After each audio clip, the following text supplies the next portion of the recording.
വോട്ടുകൊള്ള ആരോപണത്തിൽ പാർലമെന്റിനകത്തും പുറത്തും പ്രതിഷേധം കടുപ്പിക്കുകയാണ് പ്രതിപക്ഷം. വിഷയം ചർച്ച ചെയ്യണമെന്ന ആവശ്യം നിരസിച്ചതിൽ പാർലമെന്റിന്റെ ഇരുസഭകളും പ്രതിപക്ഷം ഇന്ന് പ്രതിഷേധത്തിന് വേദിയാക്കി. ലോക്സഭയും രാജ്യസഭയും തടസ്സപ്പെട്ടു.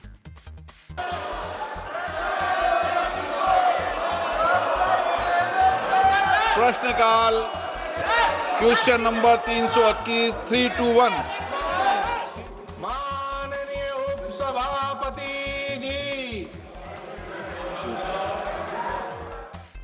പാർലമെന്റിനകത്ത് മാത്രമല്ല കവാടത്തിലും പ്രതിപക്ഷ പ്രതിഷേധമുണ്ടായിരുന്നു. അതേസമയം ഈ വിഷയം ഉന്നയിച്ച് രാഹുൽ ഗാന്ധിയുടെ നേതൃത്വത്തിൽ ഞായറാഴ്ച മുതൽ ബീഹാറിൽ നിന്ന് പ്രചാരണ യാത്ര ആരംഭിക്കും എന്നൊരു വാർത്ത കൂടിയുണ്ട്. വിനീത വി ജി ഡൽഹിയിൽ നിന്ന് ചേരുന്നു കൂടുതൽ വിവരങ്ങളുമായി. വിനീത, ഏറ്റവും പ്രധാനപ്പെട്ട കാര്യം, ഇത് ഏറ്റവും പുതിയ രാജ്യം ചർച്ച ചെയ്യുന്ന ഒരു വിഷയമായി തന്നെ മാറിയിരിക്കുന്നു. രാഹുൽ ഗാന്ധിയുടെ വോട്ട് കൊള്ള ആരോപണം എന്നുള്ളതാണ്. അതിപ്പോൾ ലോക്സഭയിലും രാജ്യസഭയിലും നിന്ന് വേണ്ട, രാജ്യത്തിനകത്ത് തലസ്ഥാന നഗരിയിൽ അല്ലെങ്കിൽ രാജ്യത്തിന്റെ പല ഭാഗങ്ങളിൽ നമുക്ക് അലയൊലികൾ കാണാൻ കഴിയുന്നുണ്ട്. ഇന്നിപ്പോൾ എന്താണ് പാർലമെന്റിൽ നടന്നത്? ഏറ്റവും പുതിയ വിവരങ്ങൾ എന്തൊക്കെയാണ് വിനീത?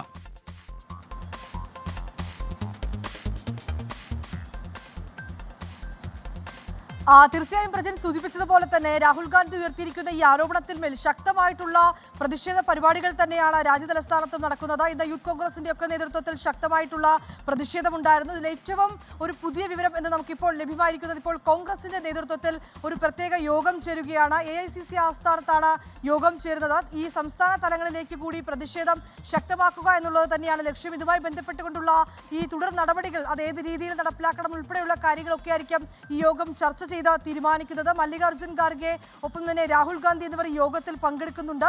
ഇവരെ കൂടാതെ തന്നെ സംസ്ഥാനത്തിന്റെ ചുമതലയുള്ള നേതാക്കന്മാരും ഒപ്പം ജനറൽ സെക്രട്ടറിമാരും യോഗത്തിൽ പങ്കെടുക്കുന്നുണ്ട്. ഈ മാസം 17-ന് ബീഹാറിൽ പ്രത്യേകമായിട്ട് ഈ വോട്ടർമാർക്കുള്ള അവകാശങ്ങൾ ഉറപ്പിക്കുക എന്ന ലക്ഷ്യവുമായി ബന്ധപ്പെടുത്തി ഒരു യാത്രയ്ക്ക് കൂടി തയ്യാറെടുപ്പ് നടത്തുകയാണ് കോൺഗ്രസ്. 14 ദിവസമായിരിക്കും ബീഹാറിൽ മാത്രമായി ഈ രാഹുൽ ഗാന്ധിയുടെ നേതൃത്വത്തിലുള്ള ഈ യാത്ര ഉണ്ടാവുക. തേജസ്വി യാദവ് ഉൾപ്പെടെ